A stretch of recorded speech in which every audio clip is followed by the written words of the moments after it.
Bakit ako matatakot? Oh, wala akong tinatakot. Oh,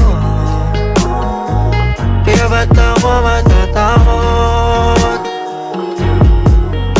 Oh, kung wala akong tinatakot.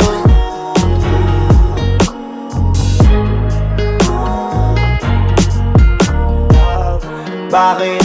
Nga naman maiilang kung lalapit kang tahimik lang. Yung sa ganyan nawiwindang o minsan ay may ginagawa na dahilan ay pasarili lang niya. Walang ibang pwede makialam ha. Pero paano kung meron na napepeste? Lalong lalo na yung haligi ng kanyang bakurang kung saan bibihira ang mga nakakapasok. Yung nasa loob bilang lang paano minsan niya lang buksan. Hindi nun nakasarado palabas man siya. Kasalanan siyang sundan. Dapat yung mga pangarap mo hanggang dun lang. O lagi dapat siyang kasama ay yun lang. Yung mga kalokohan mo ngayon lang nalaman at napagtanto. Kaya pala palagi ka pa rin ganyan at ganto. Para alam mo kung saan tatakbo. At buhanging babato sa mata ko walang saan dadampot. Pagtapos pagbuhatan ng bangko at iangat sa paningin ng iba na iba ka pa nagaruga.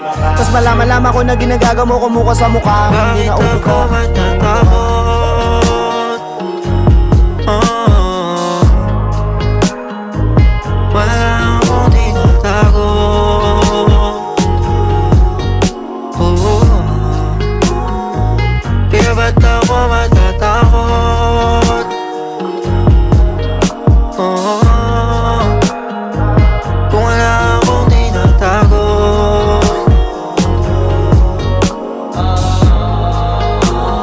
Kahit pa na gano'ng kalala, di ako para mag-alala.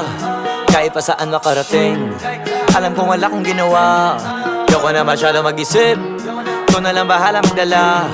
Ikaw ang pinakamabait, walang pinakita masama. Kasi nga magaling kang magtago. Pagkaharap katapat ka naman kaso pag di ka harap-harapan na ginagago, di na yan bago. Pakisama na ang kapalit ay atraso. Talaga palang kahit anong alaga mo, may mga hayop talaga nagkatawang tao na di umaamo. Pagka nagawa mo na, lang ka na magagawa, di na yung mababago. Hanggat masaya ka pa, samantala hinahaba di ka pa inaabot. Pwede mo maisahan, pero asahan mo na hindi mo ko masasakop. Kasi sa totoo lang hindi ka aabot. Bakit ako matatakot?